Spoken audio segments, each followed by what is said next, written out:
Today's guest is June-Elleni Laine, published author, mystic, and international inspired speaker.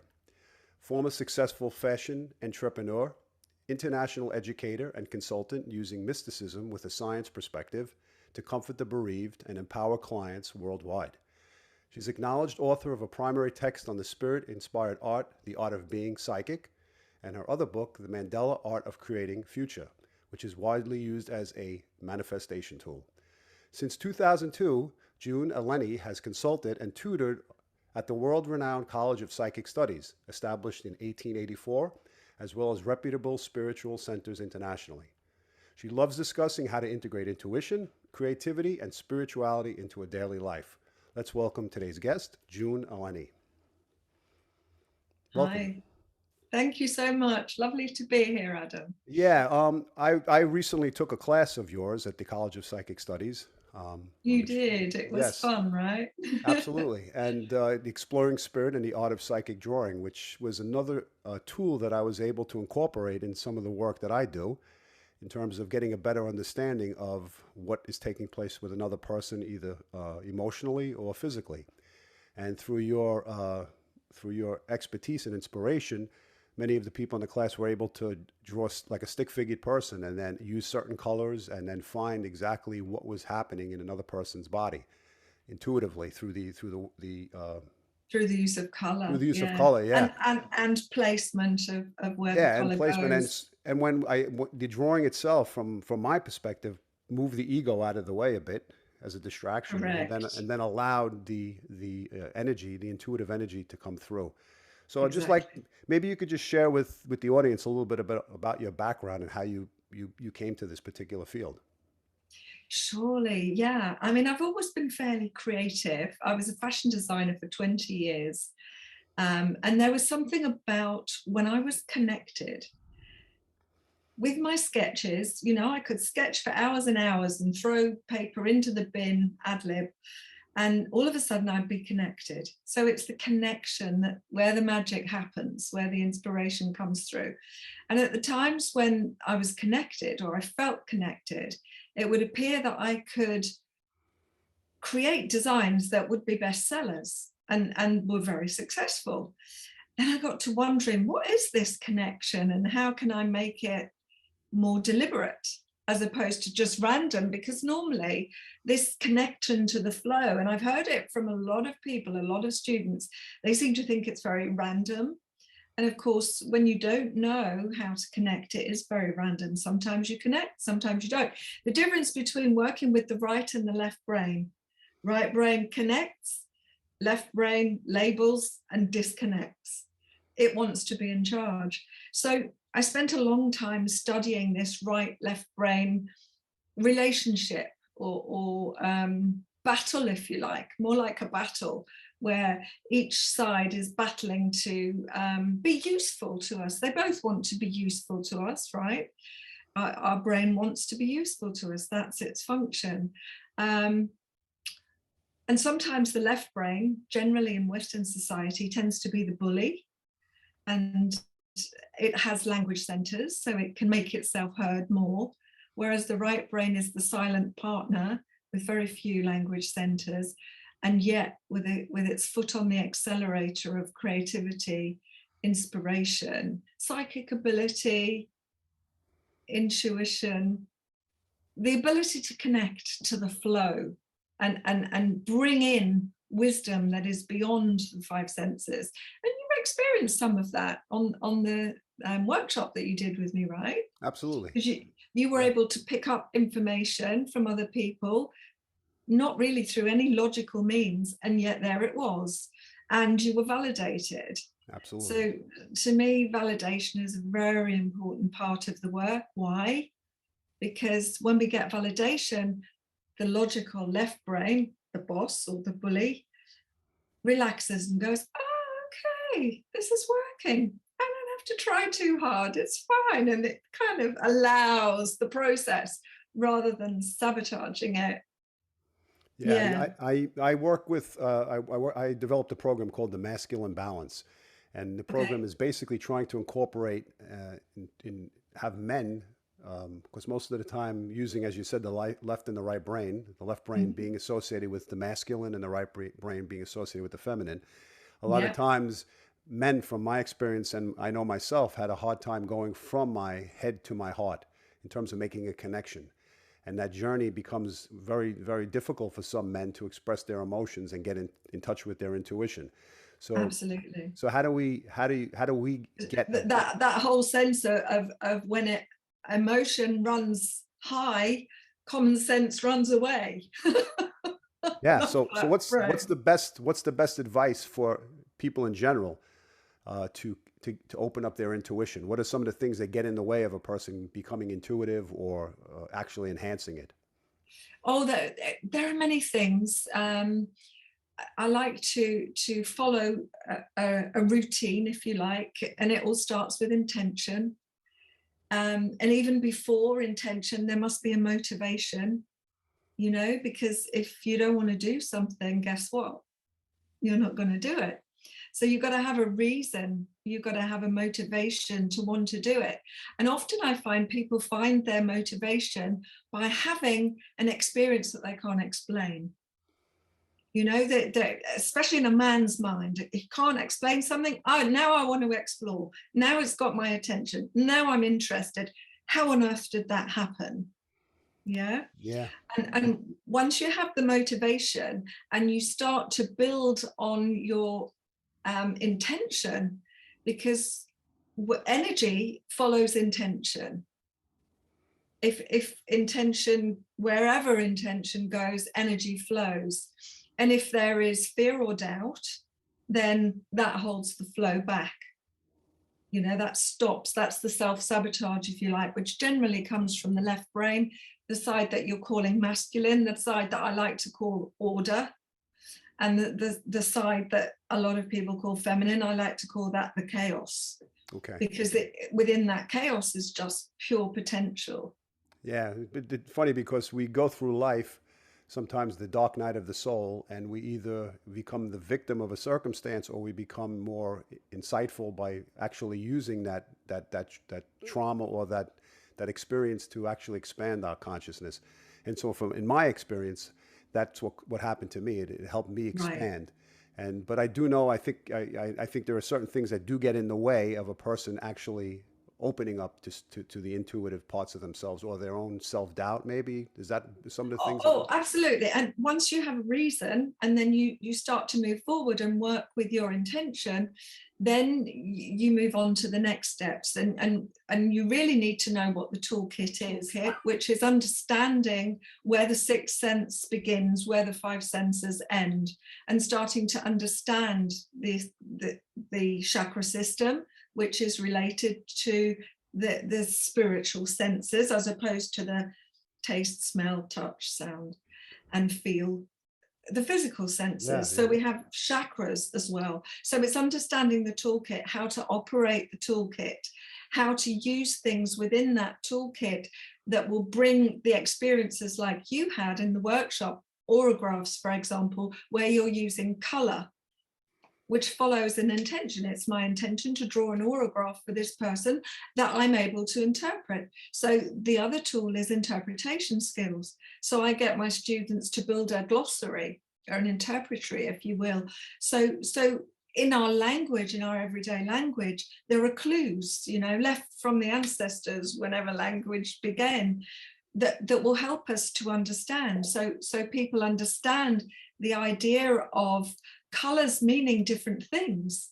So red can mean, hey, stop, or it can mean passion or love, depending on the feeling that accompanies the actual color. So the difference in feeling between stop and passionate, loving. There's just a different feel to it, a different energy to it. So it's about learning how to interpret the energy.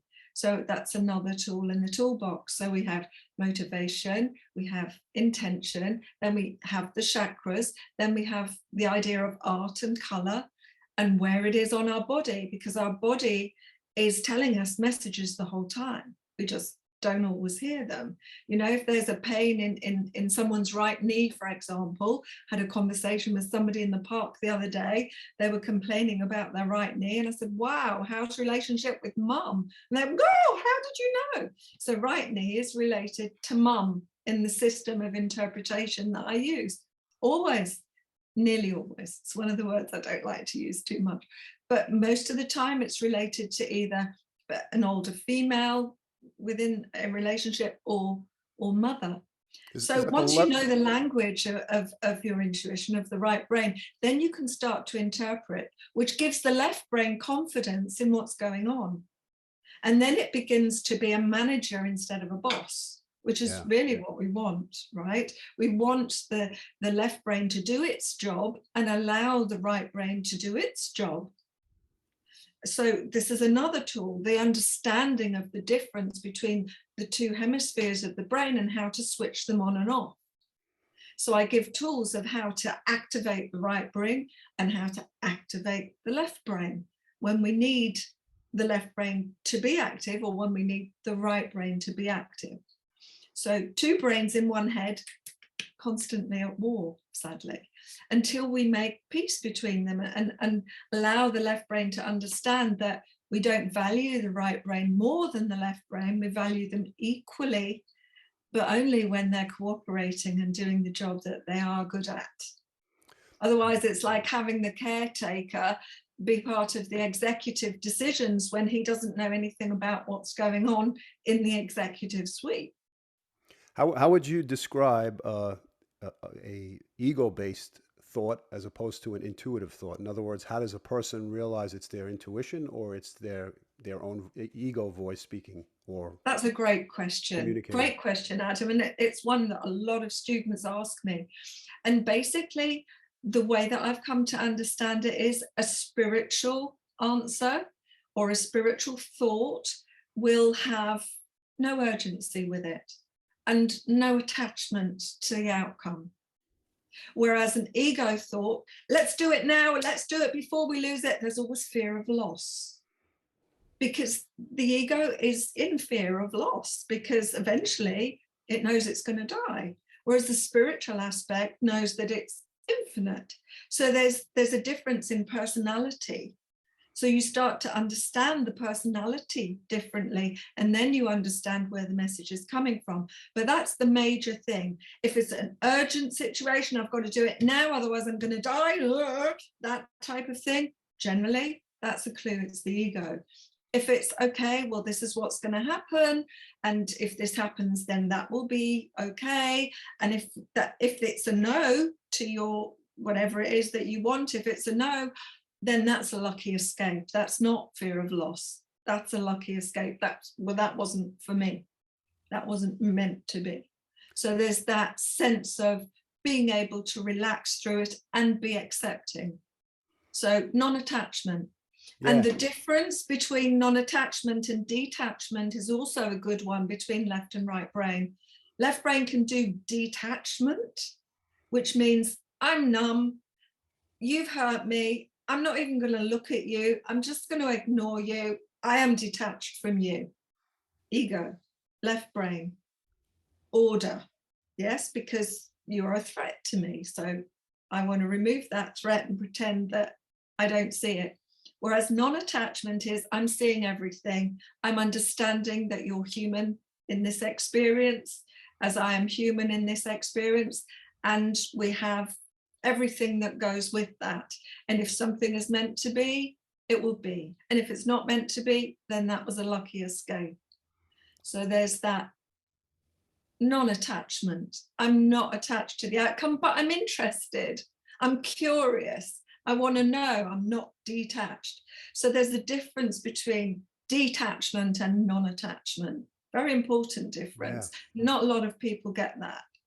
Yeah. Do you think most people who are into, for example, taking your courses have already invested the energy or their time in already opening up to the spiritual world? In other words, like you mentioned before, having a spiritual connection. I think many times if we haven't questioned our own mortality, whether we're going to live forever, or we're going to, this is take the money and run sort of type of attitude, where this is all we have and we have to get all in as possible. We become more ego based in some capacity. But Mhm. as you said, I think maybe you could just elaborate, that there has to be some type of opening or interest in expansion in terms of the There spiritual has to be a connection. motivation. Yeah, Yeah, absolutely. right. And most people that come to me have a reason to come to me. Mostly they come to me because of a loss of a loved one. Okay. So suddenly their own mortality is threatened. Somebody very close to me has died.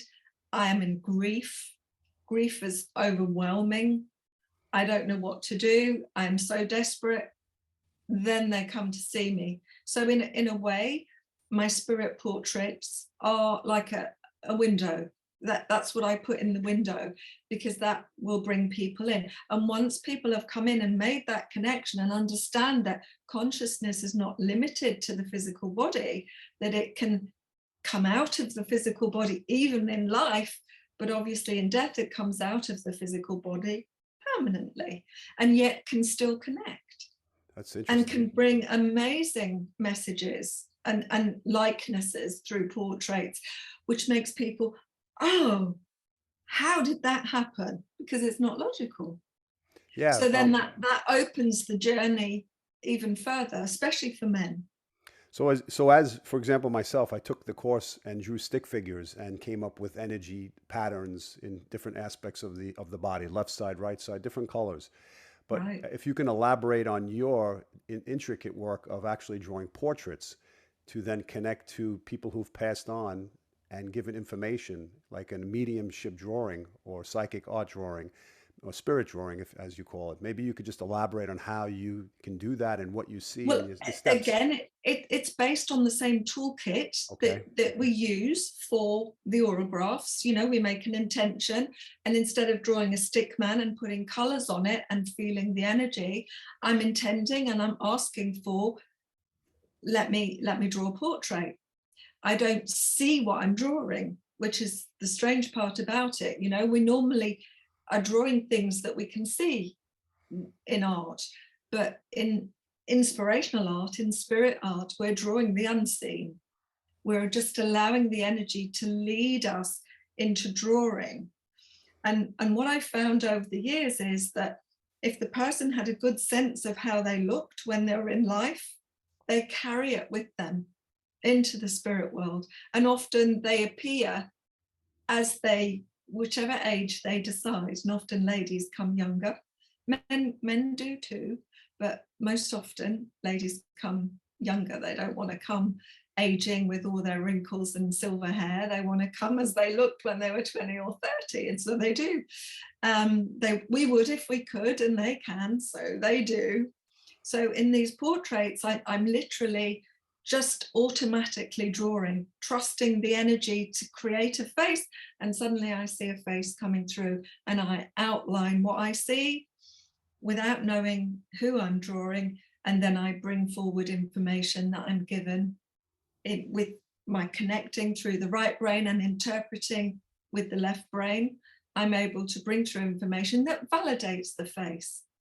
So if you can imagine being totally skeptical, you come to me, let's say, for example, a parent died, a mother, a father, a grandparent, you know, relative died, or even a wife or a husband, and you come in front of me and you say, I want to make a connection with a loved one, and I start to draw, and suddenly you recognize the face that comes through, and you're like, wow, that looks just like my husband. Wow. And then I give information that only he would have known, and suddenly the mind opens up to the possibility, how can this be, is the first question. What on earth is going on? How can this even happen? So this is often the doorway in.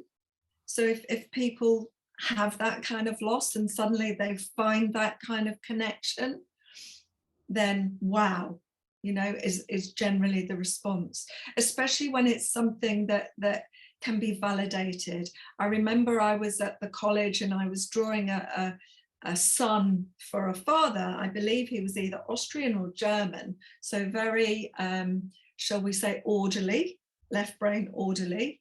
as Germans and Austrians often are, not always, but they can be, especially the men. And there he was. I've lost a loved one, and I believe I have your son. Do you have a son in spirit? Yes, I do. Very short answers. And I start to draw, and suddenly I realize I'm drawing a Chinese boy, and I'm thinking, wow, something's gone wrong here. You don't expect to draw a Chinese son for a German male. And I said, look, I'm really sorry, maybe it's a guide that's dropped. He said, no, my wife is Chinese, it's good. Wow. So interesting. How long is it? So suddenly he was, yes, this is my son for sure. And the messages that were coming through. So his whole demeanor and everything changed. He went from prove it to I'm in love with my son. Yeah, I'm sitting in love. And my son is here, and I totally get it. How long does a drawing last in terms? How long does it take you to complete a from beginning to end to come up with a portrait? It varies. Sometimes it can be 3 or 4 minutes. Sometimes it can take 10, 15 minutes. If I'm talking in between, I do either a 40-minute or an hour session of that. And if I'm on the platform doing a public demonstration where I'm standing in front of an easel drawing, then I might do about 9 portraits in an hour and a half. Wow. Okay, so you've brought to the attention the fact that you're able to bring people's images and personas through your artwork to the present moment to pass on information and actually validate the people you're speaking about, or the people that come to you with information about someone. But there also is the ability to also go into the future, Mandela art, and to create future. Absolutely. To create a future. Yeah. So maybe you could just elaborate on what Mandela art is and how that operates, so that works. Okay, yeah. Well, again, we go into the tools. So that Yes. The first tool is the motivation. So what is my motivation? What would I like to create my future? You know, we don't build a house without plans, but we seem to build a life without plans. So it's good to have a plan. It's good to understand what we want. And most people know what they don't want. Very few people know what they do want until we start to take a look. You know, when people say, I don't know, I said, it's only because you haven't had a look. Let's have a look. And then we go into the motivation. What would you like? What is it that you would want? And then we start to use the magic spell of intention, and we make intentional words that say what we want as opposed to what we don't want. So for example, a very common one is, I want to lose weight. Well, no, because that's a loss and your subconscious never wants to lose. So even if you do lose weight, all the time the subconscious is waiting for you to relax so it can grab back what it feels it's lost, which is where yo-yo weight comes from, right? So the Mandela art is you, the person doing the drawing for the other person, or the people doing drawings for themselves? Both. I can do for people, or if they want to learn, I talk them through how to do it for themselves. But the first step is to make sure that your motivation is on point. So instead of saying, I want to lose weight, I want to gain lightness, or I want to be 2 inches smaller around my waist, whatever it is, but I want something. Yeah.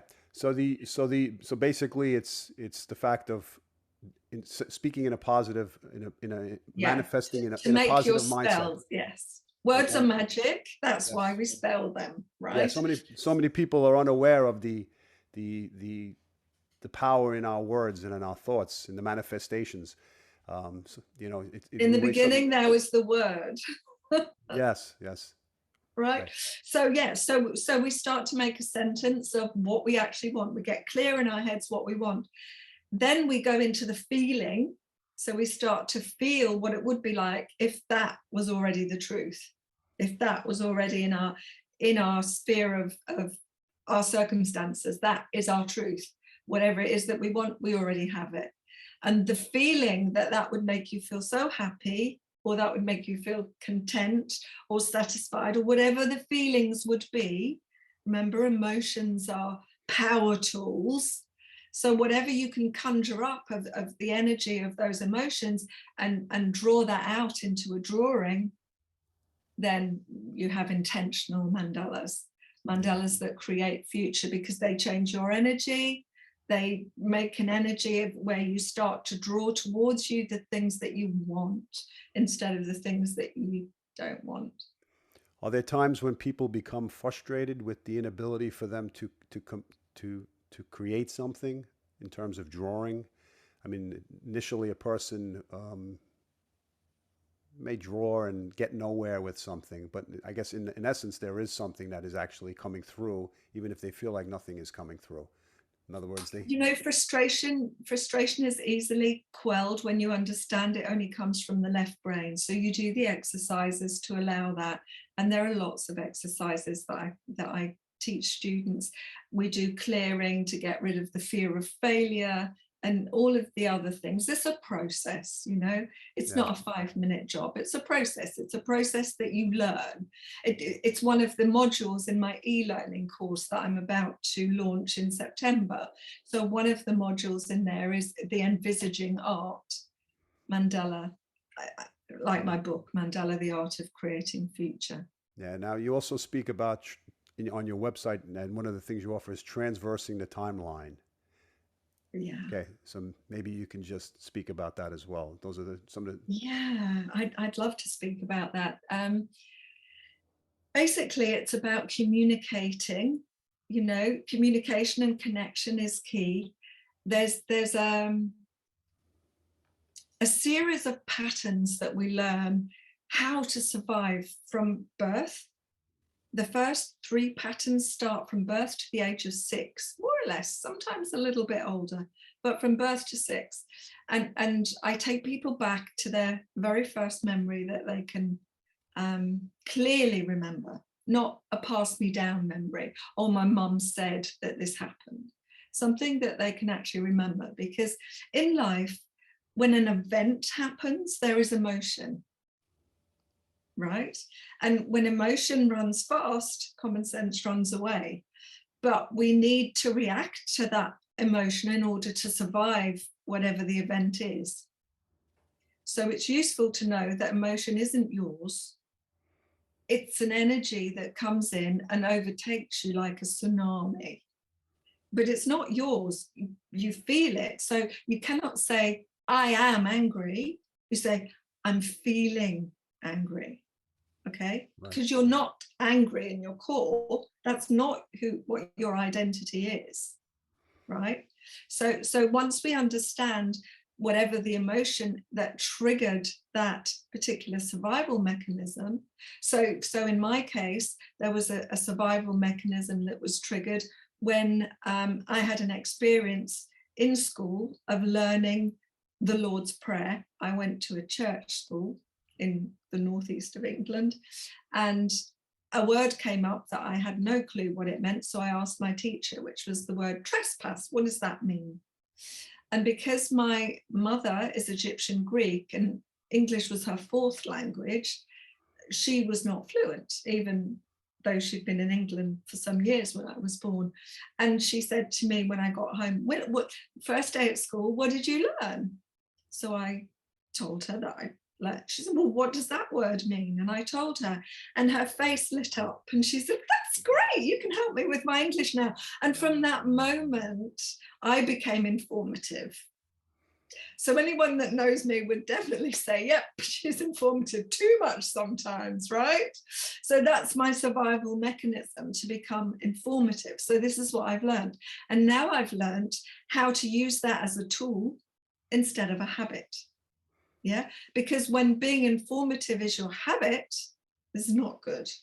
Nobody can trust you because you tell everything, right? Yeah. So every single survival mechanism has a plus side and has a not so good side. And when it's in the subconscious and it's ruling you from the subconscious state in its habitual form, then this is not good. This is where self-sabotage happens. So we go back, we do remote viewing, remote influencing through our timeline. not inner child work, not regression, actual remote viewing through the timeline to bring an adult comfort to our child. Safe, loved, connected. My best 3 words that I take back when I get people to travel back through their timeline. And of course, once you learn how to go back and comfort your child or give your child wisdom or just connection and love, whatever it is, then of course what you've done is you've learned how to do that, which means future you knows how to do that. And guess what? Future you will come back to you and tell you what you need to know in the now to help you going forward. So it's a wonderful figure of 8 infinity type connection through the timeline. So that's something else, another module in my e-learning course. And it's life-changing. It changes identities, it changes patterns, it changes ways of being, ways of behavior. And interestingly enough, more recently, I've come to the awareness that when we change a pattern, let's say, for example, you bite your nails.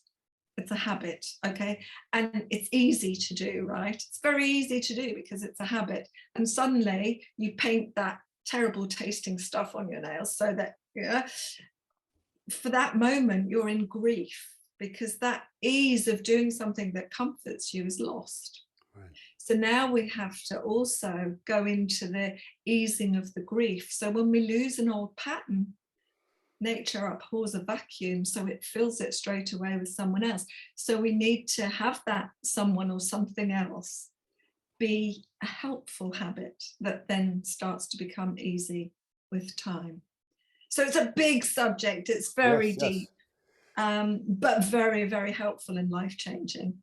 Yeah, the interesting thing is that many people who first venture off into the intuitive side of themselves become somewhat isolated or a little bit more in solitude from family members and other people that they were once close to or associated with.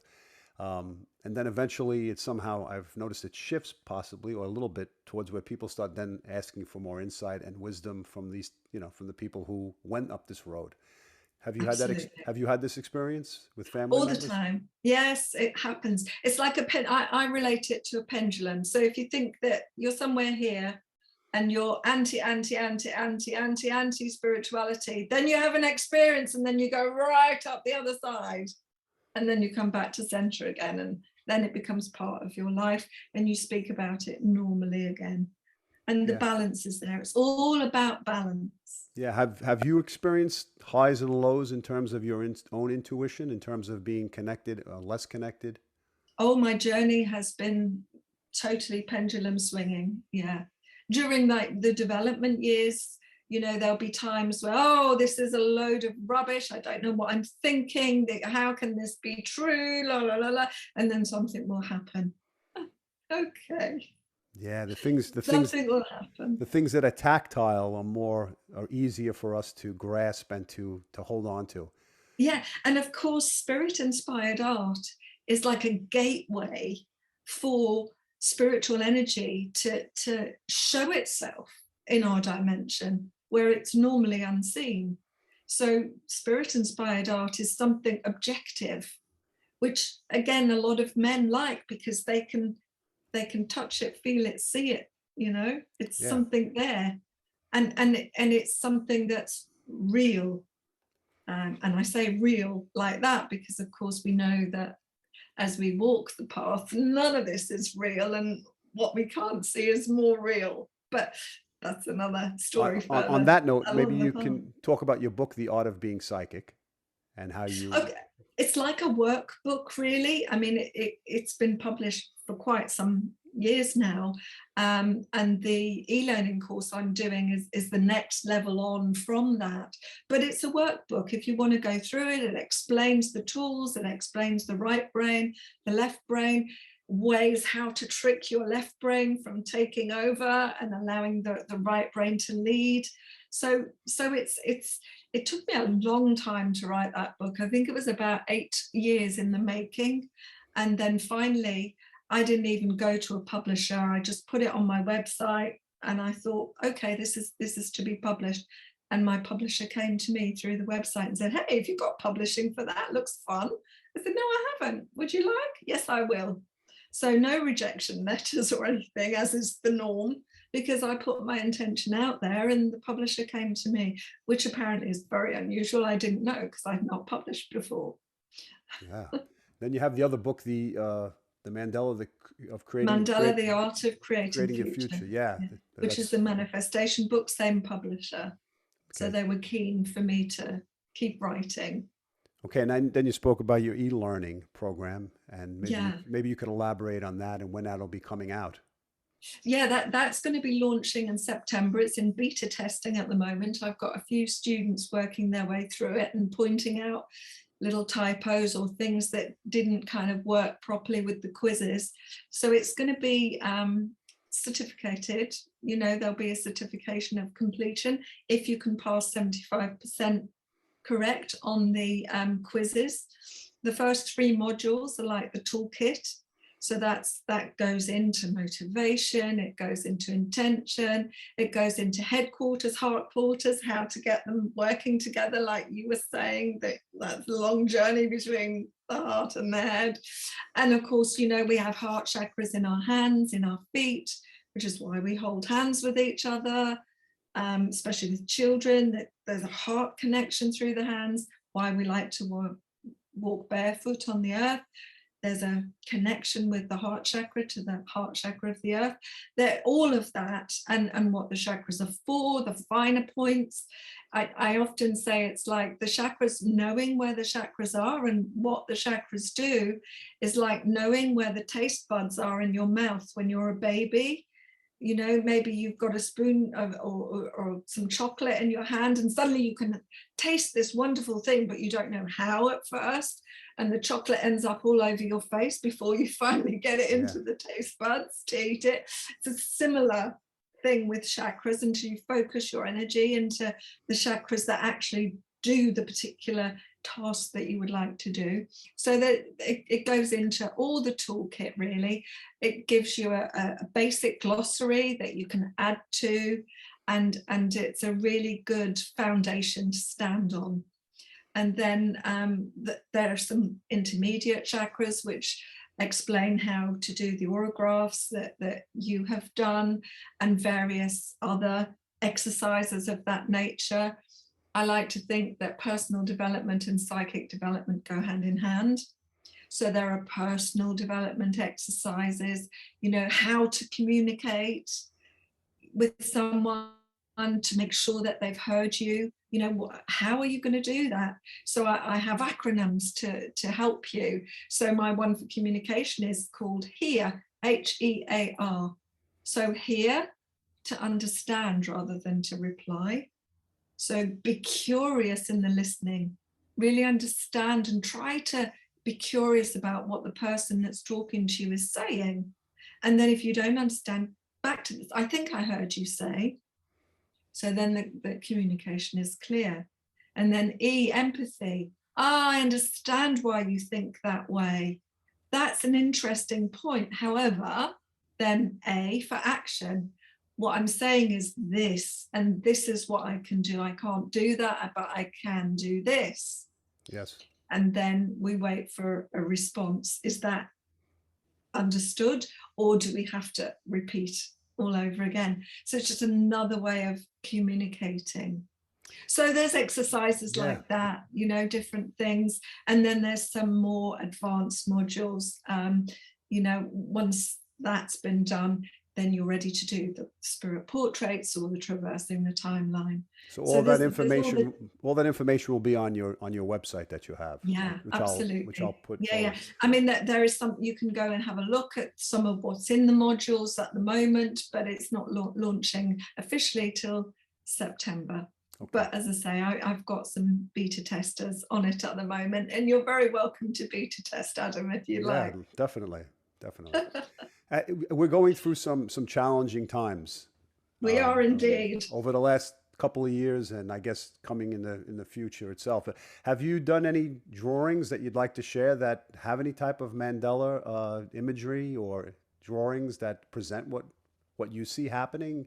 If you'd like to share, or So the mandalas that I draw are about creating future, not predicting future. okay, okay, Okay, but the one comfort that I'm able to give people who feel that they're out of control is that we change our identity, then we change the type of questions that we ask. So I have 3 idioms that I live my life by. The first one is know thyself. The second one is nothing to excess. And the third one is it's foolish to make a pledge. So I'll just go into each one a little bit. So know thyself. So who am I? So explore, who am I? You know, we can do drawings to discover who we are. And there are lots of different people have lots of different ideas of who they are. They may say, I'm a woman, I'm a mother, da, da, da, da, da. And all of that, of course, is not real. Yeah. Who I really am is, I am creating a human experience. So this is the mantra I give to people. And I say, if you say this every day for a month, you will start to believe it. And the questions you ask will change from why did that happen to me to why did I create that? And the idea that why did I create that? If I created that, then I have the power to create something else. Whereas why did that happen to me? I go into victim mode, which is where a lot of people went into during the lockdown, during this trying time that we have.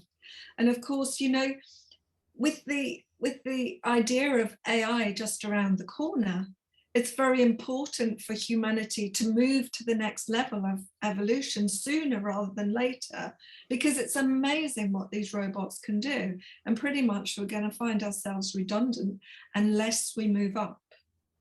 So this is what I'm offering. I'm offering to use both sides of the brain. You know, they say we only use 10% of our brain. Woo! And of course, AI can do all the simple things that we can do and better. But what AI can't do is the human things and the evolutionary things that our sixth sense can bring to us. So I am creating a human experience, a unique human experience, and change that identity. So we start to change the, you know thyself, know thy capabilities. right. And then, of course, nothing to excess, self-explanatory. Not too much pleasure, not too much pain, not too much joy, because then we don't appreciate the joy. We need to know the sorrow. We've come to experience in this creation duality. And, you know, unless we see the shadow, we can't see the light. So it's important and to have the non-attachment about understanding and facing into the shadow that, you know, Hitler there, but for the grace of God go I. Huh? Right. We all have that capability. It's been shown in psychological experiments. So nothing to excess, not too far. The pendulum, remember? Right. So not too far one way, not too far the other way. And then it's foolish to make a pledge. Why? Why is it foolish to make a pledge? For the same reason as I avoid the words never and always, because we are part of what's changeable.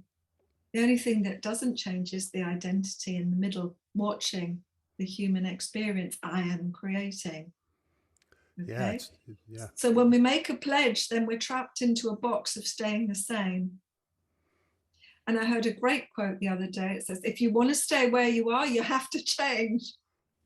Even if you just want to stay where you are, you have to change. Yeah, because if you stay where you are, you'll fall behind. It's interesting because in these times we're being pushed to a sense of not polarity. Well, we are being pushed to a left or to a right. There's no middle ground. And once we commit ourselves to one side, then we are caught in a trap. That's right. We're caught in a physical trap and in the emotional trap. We're caught in the pledging of our ideology to something without being able to break the pattern. And as you've Excellent. proven that once you, the tool of manifestation doesn't only exist with the thought or the voice, it also, it has to do with the hand and writing and drawing and the And ability. repetition. Yeah, and the ability for the repetitive and hand motion sets Yeah. something into action. And Because this, when you freeze the energy of your intention into a drawing, every time you look at it, it's like a repetition. Every time it reminds you, this is what you want, this is what you want, this is what you want, this is what you're going to create. And then you don't get distracted. A wise Indian guru once said to me, your mind is like a team of wild stallions. And they're wild and they're all running in different directions, distracting you, go here, go here, go here. If you can tame those wild stallions and give them a focus in one direction, how quickly they will pull you to that goal. yeah. So if you could leave the audience with some type of maybe skill or some type of thing they could practice to maybe manifest something for their future in a sense of a drawing, how long would they take drawing it and how many days, or do they just draw it once, leave it and look at it, or what would be the effect? It's a process. Really and truly, it's not something I can do quickly, but one thing I can do really Right. quickly to leave you with, and it's a very valuable skill, I can give you the trigger to activate your right brain or to activate your left brain. Go ahead. Okay. So when we want to activate the right brain, when we want to find wisdom from the universe, we want to activate the left brain when we want to be safe in the world. Two extremes, Right. both equally important. Okay. So there's a yoga technique that lots of people know about, which is alternate nostril breathing. Breathe. Okay, so what you're doing is you're activating, you're balancing both sides of your brain with prana. The prana goes up through the roof of the mouth into the brain, the energy, not the air goes into the lungs. That's confusing to people. But the prana that is within the air, the space, the ether, Right. activates the right brain. So if you want to activate the right brain, 9 breaths, blocking off the right nostril, breathing through the left. 9 breaths will get you into that space of activating right brain. And then you can be very creative. So if you get writer's block or creative block, or you're in a panic, that will really, really help. And then if you feel spaced out and you can't seem to ground, or especially for pregnant ladies, because we tend to be very right brain when we're pregnant in order to connect with the baby inside and to know what's going on intuitively. So we want to do maths and we just can't get it right. The other side, block the left, breathe through the right, it goes up to the left brain and activates the left brain. So very practical tool.